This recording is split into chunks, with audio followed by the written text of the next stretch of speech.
Just going to be a video about the Milwaukee M12 half-inch stubby impact wrench.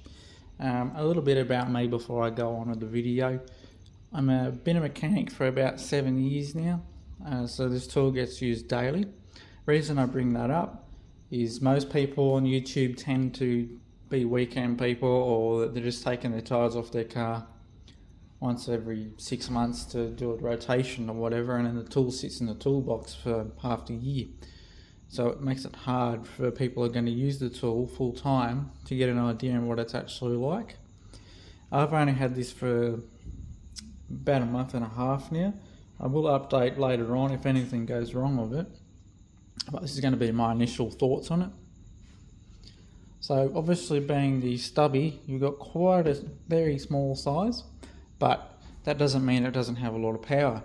I was running a half-inch Ryobi mid-torque, P262 I think it was, about double the size of this, and this has about the same power. I wouldn't say it's the same, it's a little bit less, but it's about the same. For half the size tool, definitely worth it.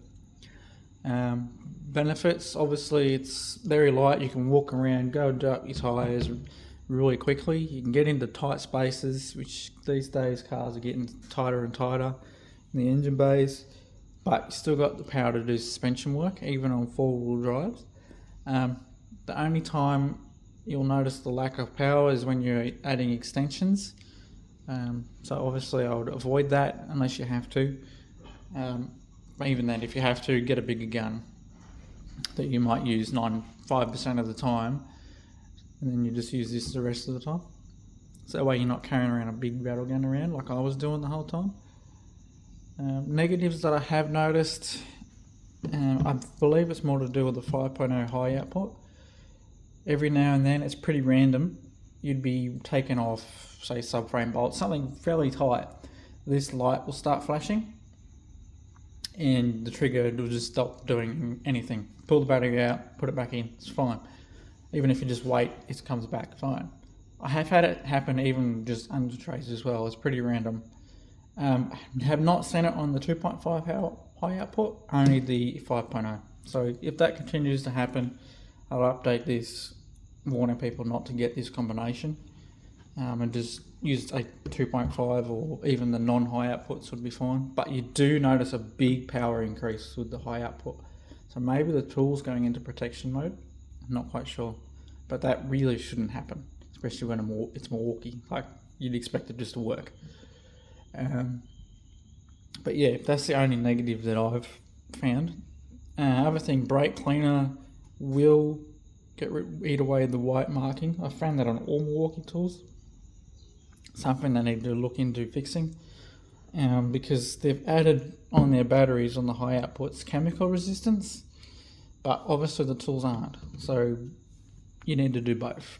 I think they will at some stage, but they haven't done that yet. But that's the only real negatives. Features wise, the other negatives that I don't particularly like, everything is pretty open, as you can see sunlight through places you really shouldn't, which means dust and dirt and metal particles are going to get in there. So don't know how long it'll last, but we will see. But yeah, up the top you've got your buttons to change your modes. Number 1's low RPM, 2 mid, 3 is high obviously. 4 I don't use, more for new users. It'll automatically stop once the bolt has been removed, and when you're going in forward it'll stop once it's tight, and so you can come back down with a torque wrench or whatever, which for someone who's been working in the industry for a while, that's kind of useless when you've got a variable trigger. But yeah, just something that might help new people, stop them from breaking stuff. But yeah, not a bad little unit for the size, easy to use. No real complaints other than the flashing issues and the cutout issues, but I'll keep on seeing what's going on with that. You can get covers for these, but it's a tool meant to be used. It's never going to be pretty in a workshop. So would I recommend it to anyone? Yes. Would I recommend it to mechanics that are working it every day? Definitely. Probably have another half-inch impact just for those times where you do need the extra power. You don't want to be stuck, but 95% of the time, this is the go-to rattle gun for me. Only time I've had an issue is very rare, the odd CV bolt, CV shaft nut, stuff like that, but 95% of the time it'll do it. So yeah, that's my opinions on it, and thanks for watching.